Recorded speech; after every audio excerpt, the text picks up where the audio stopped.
உணவு உற்பத்தியில் நாம் தன்னிறைவு அடைய வேண்டும்.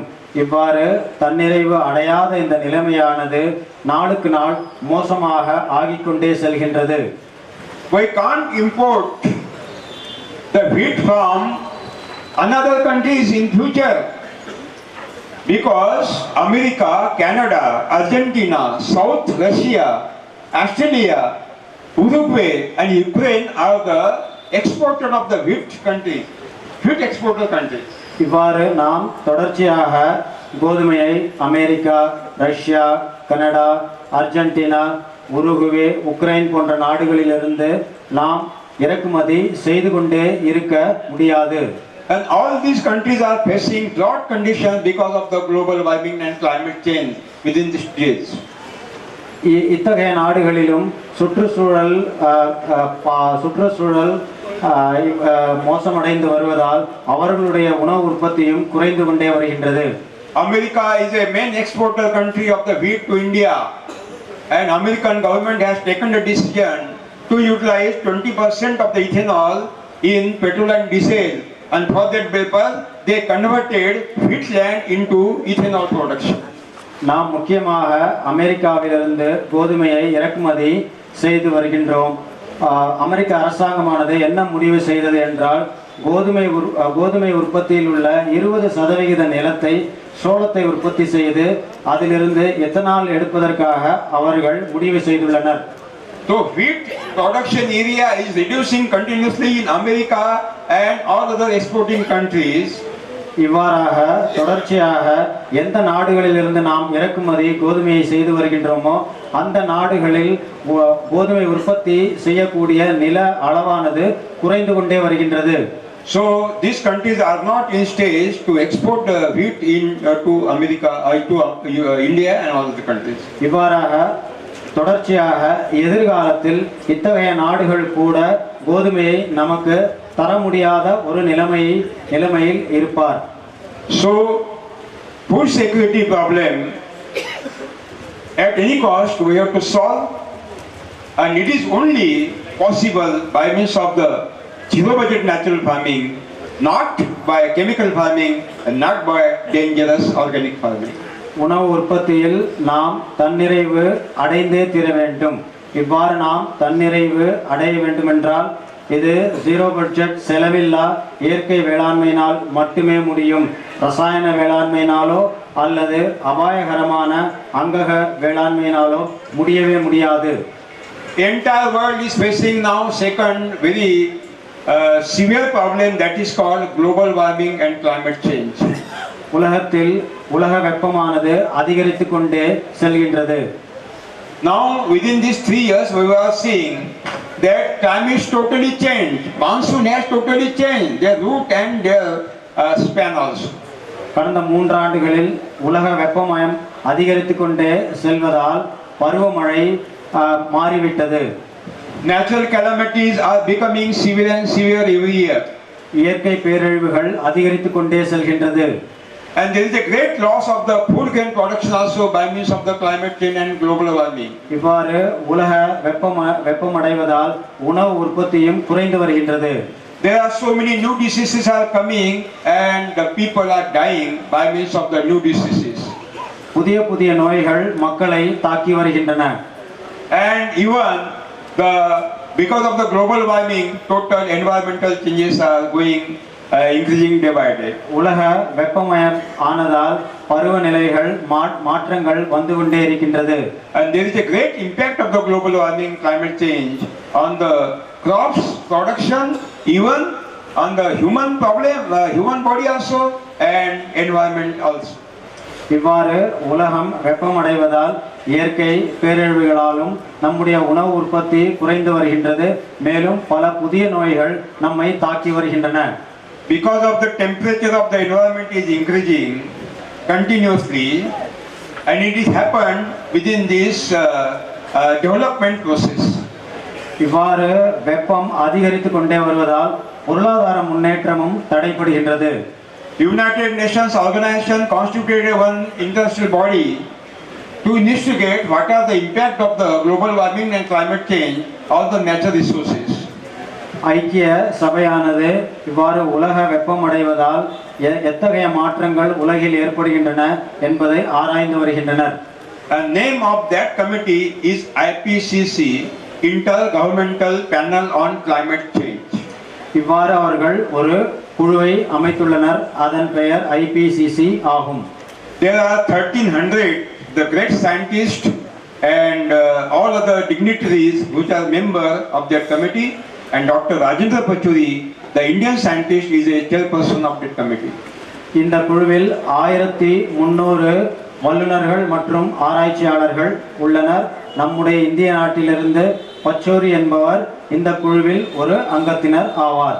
And they have investigated what are the impact of the global warming and climate change on the natural resources, and they proved that if the global warming will be continued, then no future generation will survive, because there will be a great impact of the natural calamities again and again, and in future we can't take the production also, our health also will be in danger. இந்த குழுவானது இந்த உலகம் வெப்பமடைவதால் என்ன தாக்கம் ஏற்படும் என்பதை உலகில் ஆராய்ந்து வந்தனர். இவர்கள் தெளிவாக என்ன கூறுகின்றனர் என்றால், உலகம் வெப்பம் தொடர்ந்து அடைந்து கொண்டே இருந்தால் உணவு உற்பத்தி குறைந்துவிடும், இயற்கை பேரழிவுகள் ஏற்படும் என்பதை அவர்கள் தெளிவாக குறிப்பிடுகின்றனர். Because of the monsoon, the global warming, monsoon had changed their timetable. Now monsoon is coming 1 month late and destroying the kharif and rabi crops also. இந்த உலகம் தொடர்ந்து வெப்பமடைவதால் பருவமழையும் தாமதித்து வருகின்றது. சுமார் 1 மாதம் தாமதித்து வருவதால் ராபி மற்றும் கரீஃப் பயிர்களை இது அழித்து விடுகின்றது. The drought conditions are increasing day by day. வறட்சியானது அதிகரித்து கொண்டே செல்கின்றது. Where there are the high rainfall, there is a drought. Where there are the drought, there is a high rainfall.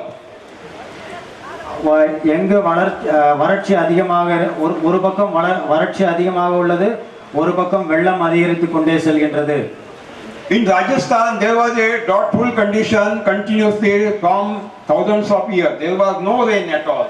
In Kutch also there was no rain. Only 100 millimeter rain in 1 year.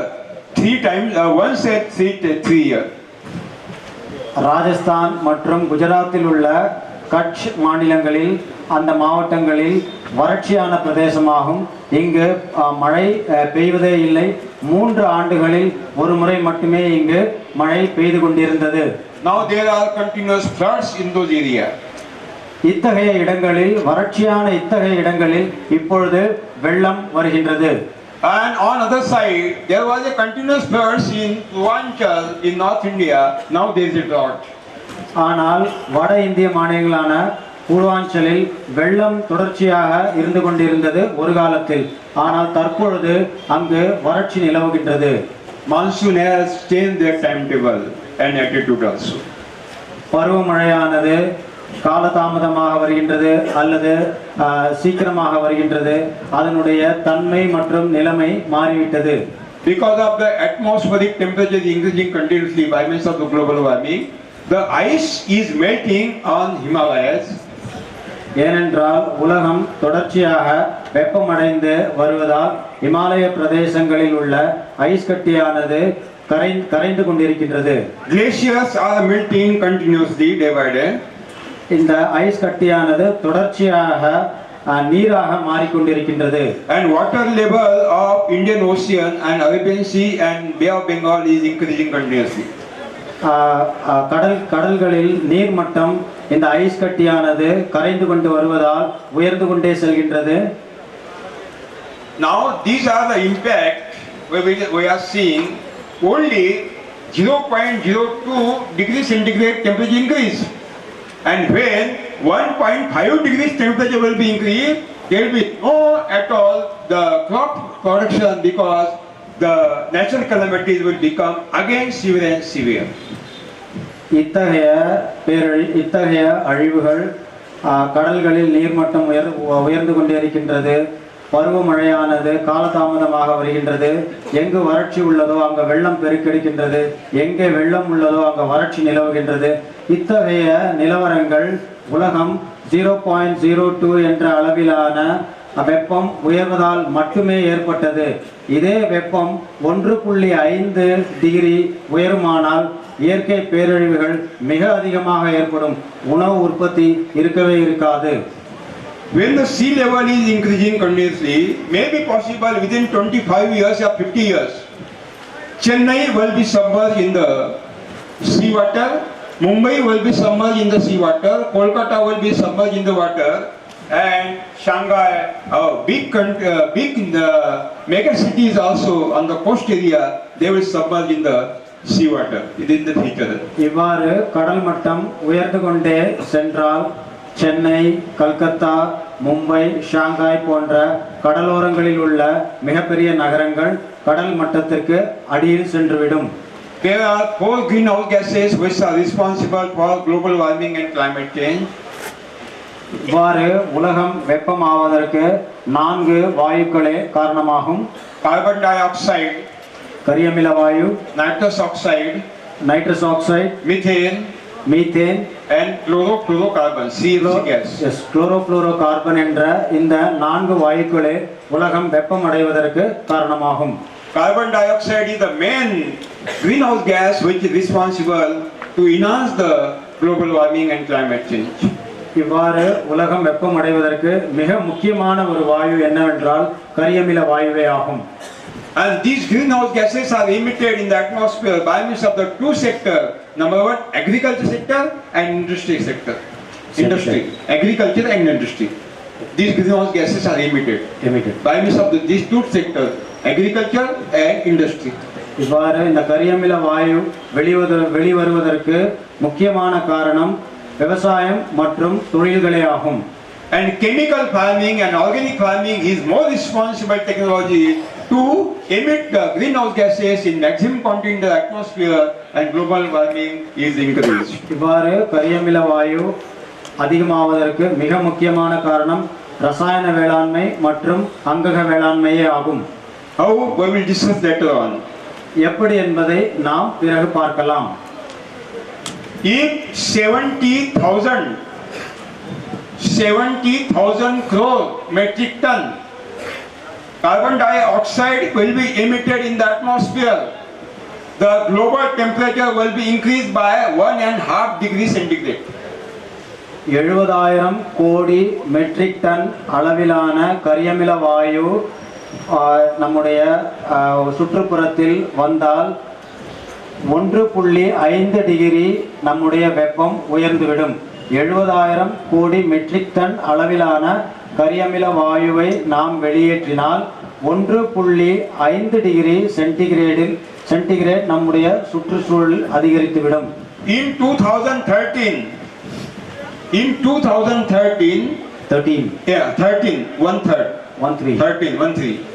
entire global industries and agriculture sector, organic and chemical farming, emitted 3,600 crore metric ton carbon dioxide in the atmosphere.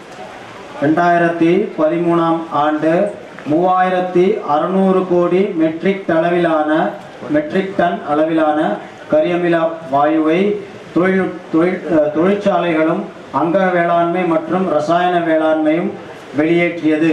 That means if the chemical farming will be continued, if the organic farming will be continued, and if the industries will be continued, we will achieve that target within 20 years.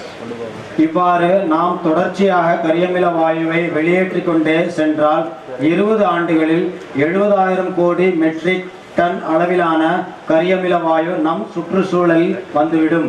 And at that stage, it will become totally impossible to take the crops. இவ்வாறான நிலைமையை நாம் அடைந்து விட்டோம் என்றால், உதாரணத்திற்கு 70,000 கோடி matric ton அளவிலான கரியமில வாயுவை நம் தொழிற்சாலைகளும் அங்கக வேளாண்மையும் ரசாயன வேளாண்மையும் வெளியேற்றியது என்றால் அந்த நிலைமையில் நாம் உணவு உற்பத்தியை செய்யவே முடியாது. Then there is a question how the future generation will survive. Then என்ன கேள்வி என்றால் எதிர்கால சந்ததியினருக்கு நாம் உணவினை எவ்வாறு அளிக்கப் போகின்றோம்? So it is very essential to think about the fact that if the government will not take decision, we will not wait for the government decision. but we can restrict the emission of the greenhouse gases by means of the zero budget natural farming. இதனால் மிக முக்கியம் என்னவென்றால் நாம் அரசாங்கத்திற்காக காத்து கொண்டிராமல் நம்முடைய செலவில்லாத இந்த ஆன்ம zero budget இயற்கை வேளாண்மையின் மூலம் இந்த கரியமில வாயுவை சுற்றுப்புறத்தில் வெளியேற்றுவதை தடுத்து சுற்றுச்சூழல் வெப்பமடைவதை நாம் தடுக்கலாம். Because of the zero budget natural farming, we are not emitting single gram of the greenhouse gases. No chance at all. இவ்வாறு ஜீரோ பட்ஜெட் இயற்கை வேளாண்மையை நாம் தொடர்ச்சியாக செய்தால் 1 கிராம் அளவில் கூட நாம் சுற்றுச்சூழலை வெப்பமடைய செய்யக்கூடிய இந்த 4 வாயுக்களை வெளியேற்றவே மாட்டோம். After harvesting of the sugar cane, after harvesting of paddy, and after harvesting of the wheat crop, entire residues are burned. கரும்பை அறுவடை செய்த பின்னர் நெல் அறுவடைக்கு பின்னர் கோதுமை அறுவடைக்கு பின்னர் நாம் என்ன செய்கின்றோம்? அந்த இலை தழை செத்தைகள் அனைத்தையும் அந்த நிலத்தில் போட்டு எரித்து விடுகின்றோம். And there is a huge smoke in the sky, and these carbon dioxide, methane, nitrous oxide are going in the atmosphere and to increase the global warming climate. இவ்வாறு நாம் தொடர்ச்சியாக இந்த இலை தழைகளை எரிப்பதன் மூலம் சுற்றுச்சூழலில் கரியமில வாயு, நைட்ரஸ் ஆக்சைடு போன்ற நச்சுத்தன்மை உள்ள வாயுக்கள் சுற்றுச்சூழலை சென்றடைகின்றது. When you feed chemically grown fodder to the animals, when you feed chemically grown fodder to livestock animal by means of the degradation, decomposition of their urine and etc., huge quantity of the greenhouse gases are emitted. Especially nitrous oxide is emitted. இவ்வாறு ரசாயன வேளாண்மை மூலம் உற்பத்தி செய்த தீவனங்களை நாம் மாடுகளுக்கு, கால்நடைகளுக்கு அளிப்பதன் மூலம் அதன் மூலம் வெளியேறும் கோமியம் மற்றும் சாணத்தில் இருந்து கரியமில வாயும், நைட்ரஸ் ஆக்சைடு என்ற வாயுக்களும் சுற்றுச்சூழலை சென்றடைகின்றது. Even when you utilize chemically grown food, human being are eating chemically grown food, then by means of the decomposition of human excreta and urine, the nitrous oxide is emitted in large quantity in the atmosphere. ரசாயன வேளாண்மையின் மூலம் உற்பத்தி செய்யப்பட்ட உணவினை நாம் உட்கொண்டாலும் நம்மால் வெளிப்படுத்தக்கூடிய கழிவுகளில் இருந்தும் கரியமில வாயும், nitrous ஆக்சைடும் சுற்றுச்சூழலை சென்றடைகின்றது.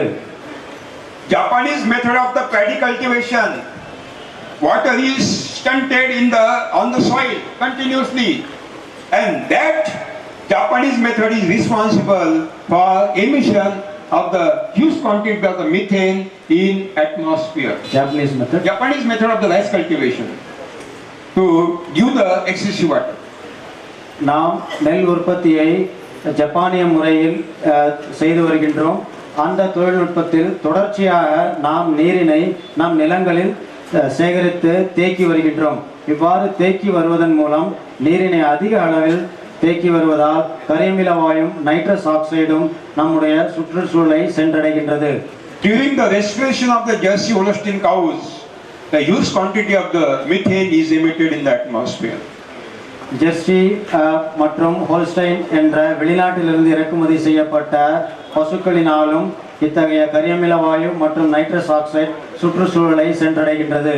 Even when you utilize cow dung manure, truckload cow dung manure, compost, vermicompost on the surface of the soil in the summer or in October, November, before Kharif and before Rabi season. இவ்வாறு நாம் அதிக அளவில் சாணத்தை உபயோகப்படுத்துவதன் மூலம், நிலத்தில் உபயோகப்படுத்துவதன் மூலம் மேலும் கரியமில வாயும், நைட்ரஸ் ஆக்சைடும் உற்பத்தி செய்யப்படுகின்றது. In organic farming, the farmers are utilizing cow dung manure, FOM, compost, vermicompost, and it is spread out on the surface of the soil before Kharif start and before Rabi start. அங்கக வேளாண்மையில் விவசாயிகள் என்ன செய்கின்றார்கள் என்றால், தொழு உரத்தினை அதிக அளவில், மண்புழு உரத்தினை அதிக அளவில் காரிப் மற்றும் ராபி போன்ற காலங்களில் நிலங்களில் பரப்பி வருகின்றனர். In the cow dung manure, that means FOM, compost and vermicompost has 46% volatile carbon. இவ்வாறாக இந்த தொழு உரத்திலும் மண்புழு உரத்திலும் 46% எளிதில் ஆவியாகக்கூடிய கரிமம் உள்ளது. And when the temperature start to increase more than 28 degrees centigrade, that carbon start to release. 28 degree சென்டிகிரேடுக்கு மேலாக வெப்பம் அதிகரிக்கும் பொழுது இந்த கரிமமானது ஆவியாகின்றது. And when day temperature increase more than 36 degrees centigrade, entire 46 carbon is released, combined with the oxygen in the atmosphere. By means of the oxidation, carbon dioxide is emitted in the atmosphere in large quantity. இவ்வாறு அங்கக வேளாண்மை செய்யும் விவசாயிகள் அதிக அளவில் தொழு உரத்தினையும் கம்போஸ்டுகளையும் மண்புழு உரத்தினையும் நிலங்களில் பரப்புவதால் 28 டிகிரி சென்டிகிரேடிலிருந்து வெப்பம் அதிகரித்து கொண்டே செல்லும் பொழுது எளிதில் ஆவியாகக்கூடிய இந்த கரிமமானது அதிலிருந்து விடுபட்டு பருவநிலையில் உள்ள ஆக்சிஜனில் கலந்து உலகத்தை வெப்பமடையக்கூடிய வாயுவாக கரியமில வாயுவாக மாறுகின்றது. Not only the carbon dioxide emitted, even the methane and nitrous oxide also emitted during this process. கரியமில வாயு மட்டும் அல்லாது மீத்தேன் மற்றும் நைட்ரஸ் ஆக்சைடும் இந்த தொழு உரம் மற்றும் மண்புழு உரத்திலிருந்து வெளியேறுகிறது. And this carbon dioxide, when is emitted, it is not destroyed for 120 years. It will remain in the atmosphere for 120 years continuously. இவ்வாறு வெளியேறும் கரியமில வாயுவானது சுற்றுப்புற சூழலில் 120 ஆண்டுகள் அப்படியே இருக்கும். Methane will remain in the atmosphere 20 years continuously. It will not destroy. Methane ஆனது 20 ஆண்டு காலம் இந்த சுற்றுச்சூழலில் அப்படியே இருக்கும். Satyu, and these greenhouse gases, carbon dioxide, methane, nitrous oxide, are responsible to consume the heat from the incoming solar light and outgoing solar light. இவ்வாறு வெளியேறும் வாயுக்களான கரியமில வாயு, methane மற்றும் நைட்ரஸ் ஆக்சைடானது நம்முடைய சுற்றுச்சூழலில் தங்கிவிடுகின்றது. இவ்வாறு தங்குவதன் மூலம் சூரியனிலிருந்து வரும் வெப்பத்தை தக்க வைத்துக் கொள்கின்றது. நம்முடைய பூமியிலிருந்து வெளியேறும் வெப்பத்தினையும் இது தக்க வைத்து பூமியை அதிக அளவு வெப்பமாக்கின்றது. That means the global warming is increased by means of the emission of these greenhouse gases. இதனால் நாம் என்ன தெரிந்து கொள்ள வேண்டும் என்றால் சுற்றுச்சூழல் ஏன் வெப்பமடைகின்றது என்றால் மிக முக்கியமான இந்த 4 வாயுக்களே காரணமாகும். When the solar light is coming on the earth, sunlight, the solar energy is coming in the form of the photon particles. சூரிய ஒளியானது வரும் பொழுது அதனுடைய ஆக்க சக்தியானது போட்டான் என்ற துகள்களாக நம்முடைய பூமியை வந்து அடைகின்றது. Even with the solar energy, there are some radiations are coming as like ultraviolet rays. இவ்வாறு சூரிய சக்தியானது அல்ட்ராவயலட் கதிர்களாகவும் நம்முடைய பூமியை வந்தடைகின்றது. When ultraviolet rays are coming and dropping on the crop, the resistance power is reduced, productivity also is reduced, and crop become endangered. இவ்வாறு ultraviolet கதிர்களானது சூரிய சக்தியிலிருந்து நம் பூமிக்கு வரும் பொழுது நம்முடைய பயிர்களை பல நோய்கள் தாக்குகின்றன. When ultraviolet rays will be dropped on the human body, then resistance power will be decreased. Ultimately, they will face so many health problems and skin diseases will be increased, and although they will face the deadly diseases. இவ்வாறு ultraviolet கதிர்களை நம் மீது பட்டால் நம்முடைய மனிதர்களுக்கு பட்டாலும் பல நோய்கள் வருகின்றன. So to restrict the flow of ultraviolet rays on the earth, God has created one layer of the ozone to consume these ultraviolet rays, and so that the sunlight will be filtered and there will be no entry of the ultraviolet rays on the earth. இந்த ultraviolet கதிர்களை நம் பூமி அடையாமல் தடுப்பதற்காக கடவுளானவர் ozone என்ற ஒரு லேயரை படைத்துள்ளார் சுற்றுச்சூழலில். So ozone layer is the border security force of our earth environment. இந்த ஓசோன் லேயரானது நம் பூமிக்கு ஒரு எல்லை பாதுகாப்பு படையை போன்று செயல்படுகின்றது. And these greenhouse gases destroy the ozone layer. இவ்வாறு இந்த சுற்றுச்சூழலை வெப்பமடைய செய்யக்கூடிய இந்த வாயுக்கள் இந்த ஓசோன் லேயரை அழித்து விடுகின்றது. And when the ozone layer is destroying, ultimately the solar light and also simultaneously the ultraviolet rays coming straight on the earth, and they are becoming a very hazardous climate changes. இவ்வாறு ozone லேயரானது அழிந்து விட்டதால் சூரிய சக்தியிலிருந்து நேரடியாக நம் பூமிக்கு ultraviolet கதிர்கள் தொடர்ச்சியாக வந்து நம்மை பாதிப்படைய செய்கின்றது. That means at any cost we have to stop the emission of the greenhouse gases, and agriculture sector, that means chemical farming and organic farming, is responsible for the global warming. So at any cost we have to ban the chemical farming, we have to ban organic farming to save our future generation and environment. It is very essential. இதன் மூலம் நீங்கள் என்ன தெரிந்து கொள்ள வேண்டும் என்றால், நம்முடைய எதிர்கால சந்ததியினரை நீங்கள் காப்பாற்ற வேண்டும் என்றால் இந்த உலகத்தை வெப்பமடைய செய்யக்கூடிய இந்த 4 முக்கிய வாயுக்களை எவை விடுவிக்கின்றன என்றால் ரசாயன வேளாண்மை மற்றும் அங்கக வேளாண்மை ஆகும். இதன் மூலம் இதனை நீங்கள் இந்த 2 வேளாண்மை தொழில்நுட்பத்தை நீங்கள் செய்யவே கூடாது. இவ்வாறு செய்யாமல் இருந்தால் நம்முடைய எதிர்கால சந்ததியினரை நீங்கள் காப்பாற்ற முடியும். The government of India has given the commitment in Copenhagen summit to reduce 23% carbon emission.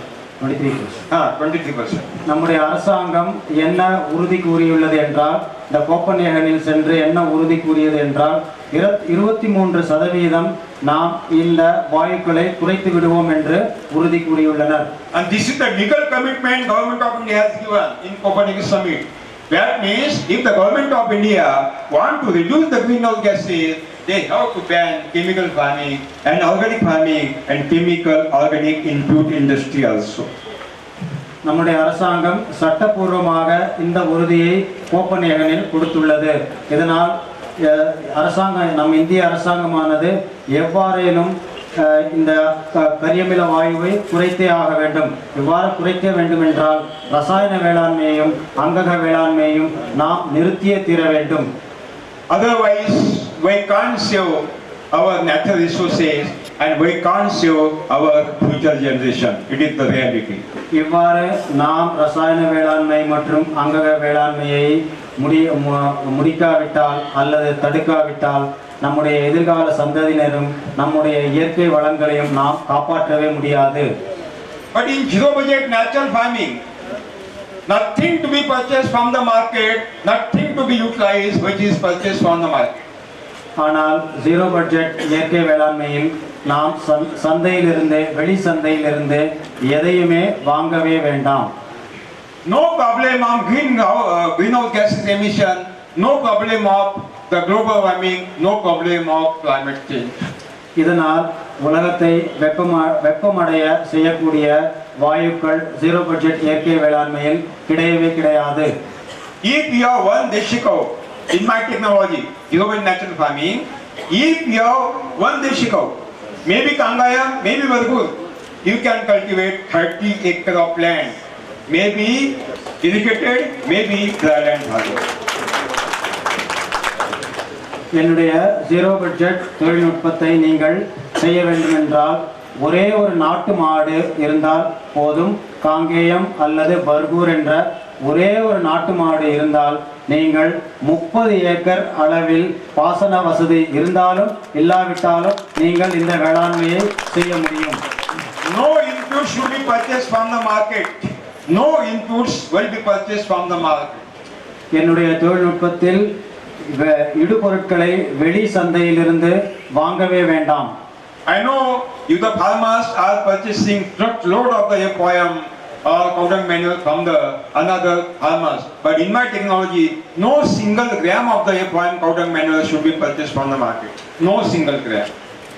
என்னுடைய தொழில்நுட்பத்தில் ஒரு கிராம் அளவில் கூட நீங்கள் வெளி சந்தையிலிருந்தோ பிற விவசாயிகளிடமிருந்தோ வாங்கவே வேண்டாம்.